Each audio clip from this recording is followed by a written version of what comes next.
सभी दोस्तों को जय श्री राम, जय जय राम।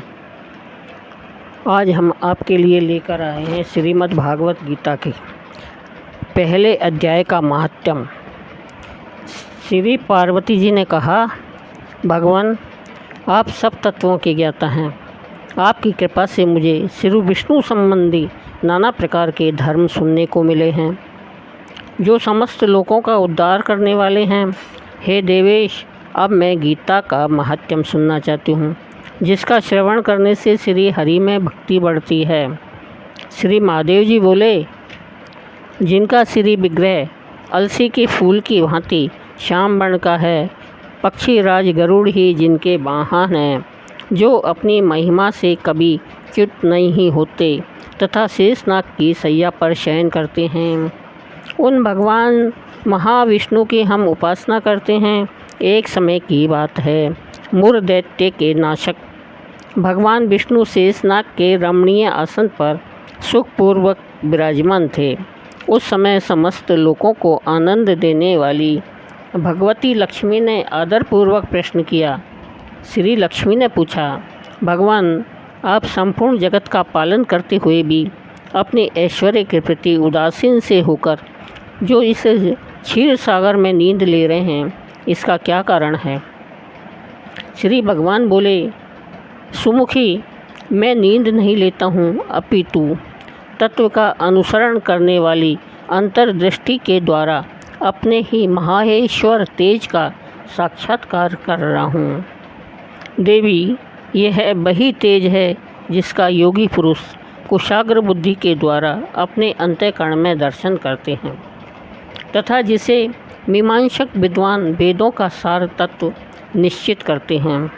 वह माहेश्वर तेज एक अजर प्रकाश स्वरूप आत्म रूप, रोग शोक से रहित अखंड आनंद का पुंज, निष्पंद तथा द्वैत रहित है। इस जगत का जीवन उसी के अधीन है, मैं उसी का अनुभव करता हूँ। देवेश्वरी, यही कारण है कि मैं तुम्हें नींद लेता सा प्रतीत हो रहा हूँ। श्री लक्ष्मी जी ने कहा, हे ऋषिकेश, आप ही योगी पुरुषों के ध्येय हैं। आपके अतिरिक्त भी कोई ध्यान करने योग्य तत्व है? यह जानकर मुझे बड़ा कौतूहल हो रहा है। इस चराचर जगत की सृष्टि और संहार करने वाले आप स्वयं ही हैं। आप सर्वसमर्थ हैं।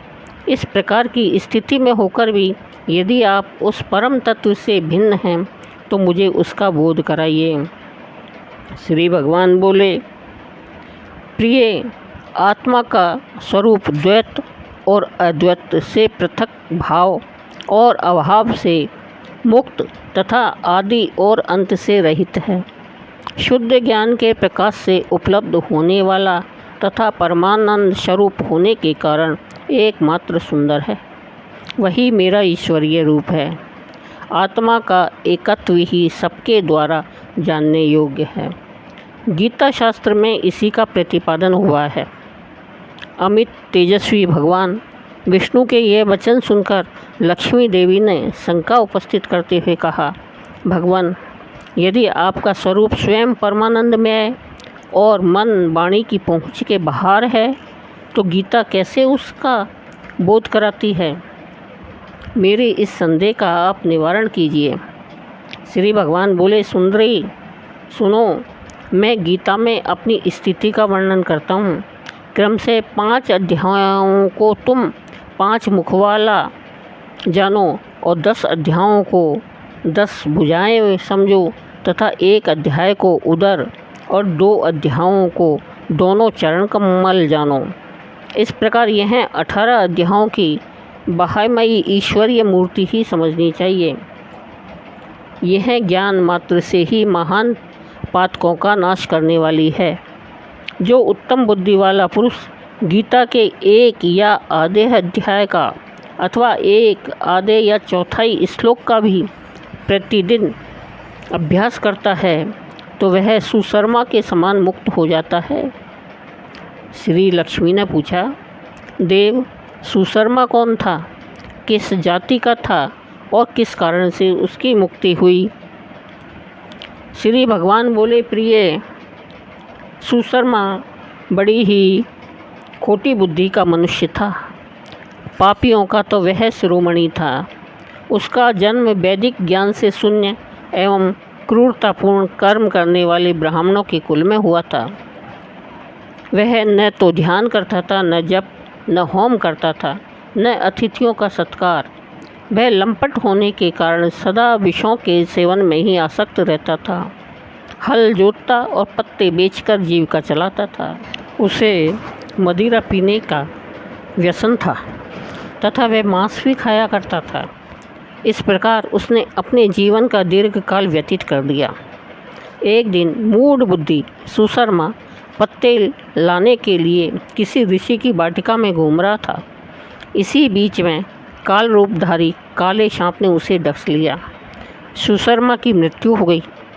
उसके बाद वह अनेक नरकों में जहाँ वहाँ की यातनाएं भोगकर मृत्यु लोक में लौट आया और वहाँ बोझ ढोने वाला बैल हुआ। उस समय किसी पंगु ने अपने जीवन को आराम से व्यतीत करने के लिए उसे खरीद लिया। बैल ने अपनी पीठ पर पंगु का भार ढोते हुए बड़े कष्ट से 7-8 वर्ष बिताए। एक दिन पंगु ने किसी ऊंचे स्थान पर बहुत देर तक बड़ी तेजी के साथ उस बैल को घुमाया। इससे वह थककर बड़े वेग से पृथ्वी पर गिरा और मूर्छित हो गया। उस समय वहाँ कौतूहलवश आकृष्ट हो बहुत से लोग एकत्रित हो गए। उस जन समुदाय में से किसी पुण्यात्मा व्यक्ति ने उस बैल का कल्याण करने के लिए उसे अपना पुण्यदान किया। उसके पश्चात कुछ दूसरे लोगों ने भी अपने अपने पुण्यों को याद करके उन्हें उसके लिए दान किया।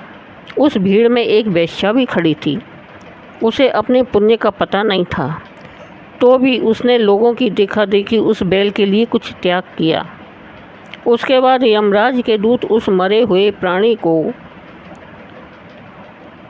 पहले यमपुरी में ले गए। वहाँ यह विचार कर कि यह वेश्या के दिए हुए पुण्य से पुण्यवान हो गया है, उसे छोड़ दिया गया। फिर वह भूलोक में आकर उत्तम कुल और शील वाले ब्राह्मणों के घर में उत्पन्न हुआ। उस समय भी उसे अपने पूर्व जन्म की बातों का स्मरण बना रहा। बहुत दिनों के बाद अपने अज्ञान को दूर करने वाले कल्याण तत्व का जिज्ञासु होकर वह उस वेश्या के पास गया और उसके दान की बात बतलाते हुए उसने पूछा, तुमने कौन सा पुण्यदान किया था? वेश्या ने उत्तर दिया, वह पिंजरे में बैठा हुआ तोता प्रतिदिन कुछ पढ़ता है, उससे मेरा अंतःकरण पवित्र हो गया है। उसी का पुण्य मैंने तुम्हारे लिए दान किया था। इसके बाद उन दोनों ने तोते से पूछा। तब उस तोते ने अपने पूर्व जन्म का स्मरण करके प्राचीन इतिहास कहना आरंभ किया। पूर्व जन्म में तोता विद्वान होकर भी विद्वता के अभिमान से मोहित रहता था।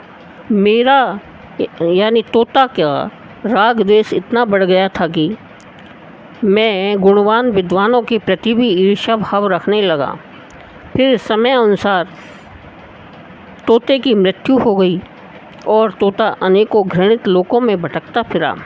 उसके बाद इस लोक में आया। सद्गुरु की अत्यंत निंदा करने के कारण तोते के कुल में मेरा जन्म हुआ। पापी होने के कारण छोटी अवस्था में ही मेरा माता पिता से वियोग हो गया। एक दिन मैं ग्रीष्म ऋतु में तपे हुए मार्ग पर पड़ा था। वहाँ से कुछ श्रेष्ठ मुनि मुझे उठा लाए और महात्माओं के आश्रम में आश्रय देकर आश्रम के भीतर एक पिंजरे में उन्होंने मुझे डाल दिया। वही मुझे पढ़ाया गया। ऋषियों के बालक बड़े आदर के साथ गीता के प्रथम अध्याय की आवृत्ति करते थे। उन्हीं से सुनकर मैं भी बारंबार पाठ करने लगा। इसी बीच में एक चोरी करने वाले बहेलिया ने मुझे वहाँ से चुरा लिया। उसके बाद इस देवी ने मुझे खरीद लिया। यही मेरा वृतांत है, जिसे मैंने आप लोगों को बता दिया। पूर्व काल में मैंने इस प्रथम अध्याय का अभ्यास किया था, जिससे मैंने अपने पाप को दूर किया है। फिर उसी से इस वैश्या का भी अंतःकरण शुद्ध हुआ है और उसी की पुण्य से ये द्विजश्रेष्ठ सुशर्मा भी पाप मुक्त हुए हैं। इस प्रकार परस्पर वार्तालाप और गीता के प्रथम अध्याय के महात्म्य की प्रशंसा करके वे तीनों निरंतर अपने अपने घर पर गीता का अभ्यास करने लगे। फिर ज्ञान प्राप्त करके वे मुक्त हो गए। इसलिए जो गीता के प्रथम अध्याय को पढ़ता है, सुनता है तथा अभ्यास करता है, उसे इस भवसागर को पार करने में कोई कठिनाई नहीं होती है। श्री भगवत गीता के पहला अध्याय। धृतराष्ट्र बोले, हे संजय, धर्म भूमि कुरुक्षेत्र में इकट्ठे हुए युद्ध की इच्छा वाले मेरे और पांडु के पुत्रों ने क्या किया? इस पर संजय बोले, उस समय राजा दुर्योधन ने व्यूह रचना युक्त पांडवों की सेना को देखकर और द्रोणाचार्य के पास जाकर यह वचन कहा, हे आचार्य, आपके बुद्धिमान शिष्य द्रुपद पुत्र धृतराष्ट्र द्वारा व्यूहकार खड़ी की गई पांडु पुत्रों की इस बड़ी भारी सेना को देखिए। इस सेना में बड़े बड़े धनुषों वाले युद्ध में भीम और अर्जुन के समान बहुत से शूरवीर हैं, जैसे सात्विक और विराट तथा महारथी राजा द्रुपद और धृष्टकेतु, चेकितान तथा बलवान कौशिराज, पुरुजित, कुंती भोज और मनुष्यों में श्रेष्ठ सैव्य और पराक्रमी युधामन्यु तथा बलवान उत्तमौजा सुभद्रा पुत्र अभिमन्यु और द्रौपदी के पांचों पुत्र, ये सभी महारथी हैं। हे ब्राह्मण श्रेष्ठ, हमारे पक्ष में भी जो प्रधान हैं उनको आप समझ लीजिए। आपके जानने के लिए मेरी सेना के जो सेनापति हैं उनको कहता हूँ। एक तो स्वयं आप और पितामह भीष्म तथा कर्ण और संग्राम विजयी कृपाचार्य तथा वैसे ही अश्वत्थामा, विकर्ण और सोमदत्त का पुत्र भूरिश्रवा तथा और भी बहुत से शूरवीर अनेक प्रकार के शस्त्र अस्त्रों से युक्त मेरे लिए जीवन की आशा को त्यागने वाले सबके सब युद्ध में चतुर हैं। भीष्म पितामह द्वारा रक्षित हमारी वह सेना सब प्रकार से अजय है और भीष्म द्वारा रक्षित इन लोगों की यह सेना जीतने में सुगम है। इसलिए सब मोर्चों पर हमारी अपनी अपनी जगह स्थित रहते हुए आप लोग सबके सब ही निसंदेह भीष्म पितामह की ही सब ओर से रक्षा करें। इस प्रकार द्रोणाचार्य से कहते हुए दुर्योधन के वचनों को सुनकर कौरवों में वृद्ध बड़े प्रतापी पितामह भीष्म ने उस दुर्योधन के हृदय में हर्ष उत्पन्न करते हुए उच्च स्वर में सिंह की नाद के समान गर्ज कर शंख बजाया। उसके उपरांत शंख और नगाड़े तथा ढोल, मृदंग और नरसिंगा आदि बाजे एक साथ ही बजे। उनका वह शब्द बड़ा भयंकर हुआ। उसके अनंतर सफ़ेद घोड़ों से युक्त उत्तम रथ में बैठे हुए श्री कृष्ण महाराज और अर्जुन ने भी अलौकिक शंख बजाए। उनमें श्री कृष्ण महाराज ने पांचजन्य नामक शंख और अर्जुन ने देवदत्त नामक शंख बजाया। भयानक कर्म वाले भीमसेन ने पांडु नामक महाशंख बजाया। कुंती पुत्र राजा युधिष्ठिर ने अनंत विजय नामक शंख और नकुल तथा सहदेव ने सुघोष और मणिपुष्पक नाम वाले शंख बजाए। श्रेष्ठ धनुष वाले कौशिराज और महारथी शिखंडी और धृष्टधुम्र तथा राजा विराट और अजय सात्विक तथा राजा द्रुपद और द्रौपदी के पांचों पुत्र और बड़ी भुजा वाले सुभद्रा पुत्र अभिमन्यु, इन सब ने हे राजन अलग अलग शंख बजाए। और उस भयानक शब्द ने आकाश और पृथ्वी को भी शब्दायमान करते हुए धृतराष्ट्र पुत्रों के हृदय विदीर्ण कर दिए। हे राजन, उसके उपरांत कपिध्वज अर्जुन ने खड़े हुए धृतराष्ट्र पुत्रों को देखकर उस शस्त्र चलने की तैयारी के समय धनुष उठाकर ऋषिकेश श्री कृष्ण महाराज से यह वचन कहा, हे अच्युत, मेरे रथ को दोनों सेनाओं के बीच में खड़ा करिए। जब तक मैं इन स्थित हुए युद्ध की कामना वालों को अच्छी प्रकार से देख लूं कि इस युद्ध रूप में व्यापार में मुझे किन किन के साथ युद्ध करना योग्य है, दुर्बुद्धि दुर्योधन का युद्ध में कल्याण चाहने वाले जो ये राजा लोग इस सेना में आए हैं, उन युद्ध करने वालों को मैं देखूंगा। संजय बोले, हे धृतराष्ट्र, अर्जुन द्वारा इस प्रकार कहे हुए महाराज श्री कृष्णचंद्र ने दोनों सेनाओं के बीच में भीष्म और द्रोणाचार्य के सामने और संपूर्ण राजाओं के सामने उत्तम रथ को खड़ा करके ऐसे कहा कि हे पार्थ, इन इकट्ठे हुए कौरवों को देखो। उसके उपरांत प्रथापुत्र अर्जुन ने उन दोनों ही सेनाओं में स्थित हुए पिता के भाइयों को, पितामहों को, आचार्यों को, मामों को, भाइयों को, पुत्रों को, पौत्रों को तथा मित्रों को, ससुरों को और सुहृदयों को भी देखा। इस प्रकार उन खड़े हुए संपूर्ण बंधुओं को देखकर वे अत्यंत करुणा से युक्त हुए। कुंती पुत्र अर्जुन शोक करते हुए यह बोले, हे कृष्ण, इस युद्ध की इच्छा वाले खड़े हुए स्वजन समुदाय को देखकर मेरे अंग शिथिल हुए जाते हैं और मुख भी सूखा जाता है और मेरे शरीर में कंप और रोमांच होता है तथा हाथ से गांडीव धनुष गिरता है और त्वचा भी बहुत जलती है तथा मेरा मन भ्रमित सा हो रहा है, इसलिए मैं खड़ा रहने को भी समर्थ नहीं हूँ। हे केशव, लक्षणों को भी विपरीत ही देखता हूँ तथा युद्ध में अपने कुल को मारकर कल्याण भी नहीं देखता।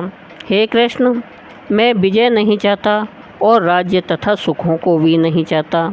हे गोविंद, हमें राज्य से क्या प्रयोजन है अथवा भोगों से और जीवन से भी क्या प्रयोजन है, क्योंकि हमें जिनके लिए राज्य, भोग और सुख आदि इच्छित है, वे ही यह सब धन और जीवन की आशा को त्याग कर युद्ध में खड़े हैं, जो कि गुरुजन, ताऊ, चाचा, लड़के और वैसे ही दादा, मामा, ससुर, पोते, साले तथा और भी संबंधी लोग हैं। इसलिए हे मधुसूदन, मुझे मारने पर भी अथवा 3 लोक के राज्य के लिए भी मैं इन सबको मारना नहीं चाहता। फिर पृथ्वी के लिए तो कहना ही क्या है।